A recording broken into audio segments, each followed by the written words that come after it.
அப்படிங்கிறத பார்த்துட்டு இருக்கிறோம். நேற்று வரைக்கும் பார்த்தீங்க அப்படின்னா இந்த நாவலில் சிதம்பரம் வந்து கரும்பாலை தொழிற்சாலை ஆரம்பிக்கிறதுக்காக காட்டை எல்லாம் அழிக்கிறான். அந்த காட்டை அழிக்கும் போது பார்த்தீங்க அப்படின்னா மூணால் கொடி, கோவை கொடி, மரங்கள் இதை எல்லாத்தையும் இழுத்துட்டு வந்து குவியலாக வச்சு இது பண்ணுறான். வச்சுட்டு இதையெல்லாம் ஒன்றா தீயிடலான்னு சொல்லி முயற்சி பண்ணுறான். இந்த கொடிகளுக்கெல்லாம் மெதுவாக தீ வைக்கிறான். அப்படி தீ வைக்கும்போது பார்த்தீங்க அப்படின்னா மெல்ல மெல்ல அது புகஞ்சு அந்த காட்டில் தீ பிடிச்சி கொஞ்சம் கொஞ்சமாக எரிஞ்சிட்டு இருக்குது. அப்போ சிவநாட்டி தேவரும் சிதம்பரம் சேர்ந்து இந்த வனத்திற்கு தீயிடக்கூடிய பணியில் ஈடுபட்டுருக்கிறாங்க.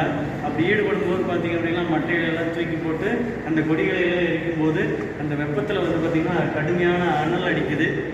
அந்த அனலோடு சேர்த்து பார்த்தீங்க அப்படின்னா அந்த வனத்தில் வாழ்ந்துட்டு இருக்கிற குரங்கு கூட்டம் வந்து அங்கேயும் இங்கேயும் அலைஞ்சிட்டு கத்திட்டு இருக்கக்கூடிய நெருப்பு பிடிச்சதில் கத்திட்டு இருக்குது. அதில் பார்த்தீங்க அப்படின்னா 2 குரங்குகள் எரிஞ்சு அப்படியே பொசுங்குது. அந்த புகை மூட்டத்தில் பார்த்தீங்க அப்படின்னா அது எரியறது தெரியல, அதனுடைய கூக்குரல் மட்டும்தான் கேட்குது.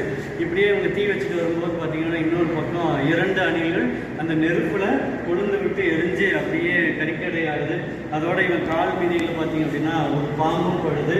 இப்படியே இவங்க நெருப்பு வச்சுட்டு ஒவ்வொரு பகுதியாக போகும்போது காற்றினுடைய வேகம் கொஞ்சம் அப்படியே கூட பார்த்தீங்க அப்படின்னா அந்த நெருப்பு பார்த்தீங்கன்னா அந்த காட்டு பகுதியில் எல்லா பக்கமே பரவி அது பார்த்தீங்கன்னா ஒரு மிகப்பெரிய காடு போலவே தோற்றளிக்குது. இந்த நிலையில தான் இந்த காட்டுக்குள்ளேயே இந்த வனத்துக்குள்ளே சிதம்பரம் பணிக்காக கட்டின அவனுடைய குடிசையும் சேர்ந்து எரியுது, தீக்கரையாக மாறிடுது. அப்படியே அந்த தீ படர்ந்து நேரம் போய் பார்த்தீங்க அப்படின்னா எல்லா வீட்டுக்கும் கொண்டு போய் கொடுத்த அந்த புளிய மரங்களையும் பற்றி அந்த புளிய மரம் எல்லாம் சடன்னு எரிஞ்சு பார்த்தீங்க அப்படின்னா எல்லாருக்கும் இயற்கையோடு இணைஞ்சு உறவாக இருந்த அந்த புளிய மரமும் தீக்கறி ஆயிடுது.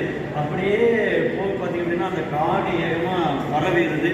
இந்த பரவலுடைய இது பார்த்தீங்க அப்படின்னா இது வரைக்கும் இருந்த இந்த வனத்தில் இருந்த புளிய மரத்திற்கும் மக்களுக்கும் இடையான அன்பார்ந்த தொடர்பு அப்படியே கரியாய் நிற்கிறத பார்க்கணுன்னு சிவநாட்டி தேவருக்கு ரொம்ப வருத்தமாக இருக்குது.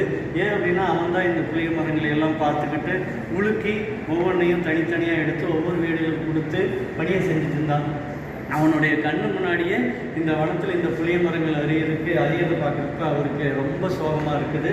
இந்த சூழலில் பார்த்தீங்க அப்படின்னா சிதம்பரம் தீ வச்சு எரிச்ச அந்த வனத்தில் காத்தவராயன் மாடு, அதோடு சேர்த்து அதனுடைய கன்று, இது கூட இருக்கக்கூடிய பாம்பு, குரங்கு கூட்டங்கள், நரி கூட்டங்கள், பறவைகள், இவையெல்லாம் சிட்டுக்குருவி இதெல்லாம் சேர்ந்து தேனியோடு சேர்த்து அனைத்துமே இவன் வச்ச தீயில் பார்த்தீங்க அப்படின்னா அப்படியே எரிஞ்சிது.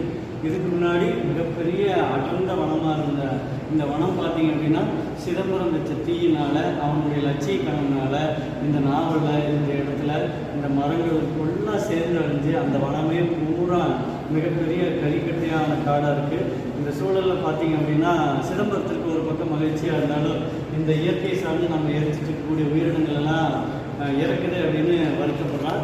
இந்த வருத்தத்தோடு சேர்த்து பார்த்தீங்க அப்படின்னா தன்னுடைய லட்சியம் கொஞ்சம் கொஞ்சமாக நிறைவேறக்கூடிய ஆசையை நிறைவேற பார்க்குறப்ப அவனுக்கு மகிழ்ச்சியாக இருக்குது. இதோடு சேர்த்து பார்த்தீங்க அப்படின்னா 2-3 நாட்கள் மழை பெய்ய ஆரம்பிக்குது. இந்த மழை தொடர்ந்து பேஞ்சிட்டே இருக்குது. நல்ல புயல் மழை மாதிரி வந்து பார்த்தீங்க அப்படின்னா இந்த வனத்திலிருந்து அப்படியே இருக்கக்கூடிய அந்த கறிகளை எல்லாம் சேர்த்து ஒரு குழம்பு மாதிரி அப்படியே பண்ணி வச்சுருக்குது. மழை ஓயும் அப்படின்னு சிதம்பரம் பார்த்துட்டே இருந்தான். ஆனால் மழை ஓஞ்ச மாதிரியே தெரியல. அப்போ கொஞ்சம் விட்டதுக்கப்புறம் இவன் தன்னுடைய வனத்துக்குள்ளார போய் பார்க்குறான். எல்லாம் சாம்பலாக இருக்கிறதெல்லாம் அவனுடைய கால்கள் எல்லாம் பட்டு பார்த்தீங்க அப்படின்னா எல்லாம் நடந்துட்டு இருந்த அந்த காடு இப்போ தீக்கரையாக இருக்குது. இப்படி தீக்கரையாக இருக்கிற பார்க்குறப்ப இவன் எந்த இடத்துல கரும்பாலை அமைக்கிறதுக்கான மிஷினை கொண்டு வந்து வைக்கலாம், எந்த இடத்துல வீடு அமைக்கலாம், எந்த இடத்துல தொழிற்சாலைக்கான அமைப்பை கொண்டு வரலாம் அப்படின்னு ஒரு மனதுக்குள்ளாரே ஒரு கணக்கு போட்டுக்கிறான். அதை அமைக்கிறதுக்கான முயற்சியிலையும் ஈடுபடலாம். அப்படி ஈடுபடும் போது பார்த்தீங்க அப்படின்னா இந்த வனம் அப்படியே காஞ்சி தீக்கரையாது. இந்த ஊர் மக்கள்கிட்ட ஒரு குணம் இருக்குது. என்ன அப்படின்னு பார்த்தீங்கன்னா பண்டமாற்று முறை தான்.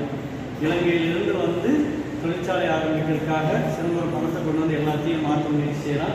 ஆனால் எங்ககிட்ட இருக்கிறது பார்த்தீங்க அப்படின்னா அந்த கிராமத்தில் தெற்கில் ஒரு அப்புசக்தியாருடைய கடையும் கிராமத்தினுடைய மளிகை கடை இருக்குது. அங்கே தான் அவங்க வாங்கக்கூடிய பொருட்கள் எல்லாம் வாங்கிக்குவாங்க. அந்த தெருமுறையிலேயே பார்த்தீங்கன்னா கோமுட்டி செட்டியாருடைய மருந்து கடை. இந்த மருந்து கடை முக்கியமாக பார்த்தீங்க அப்படின்னா பிரசவத்திற்கு தான் அதிகமாக பயன்படுது. இவங்க அன்றாட உணவுக்காக கம்பு, கேழ்வரகு, திணை, இந்த சக்கரவள்ளிக்கிழங்கு, கருப்பெல்லாம் பார்த்தீங்க அப்படின்னா பக்கத்தில் இருந்து வண்டிகளில் கொண்டு வந்து இந்த ஊர் மக்களுக்கு கொடுப்பாங்க. அதற்கு விலையாக பார்த்தீங்க அப்படின்னா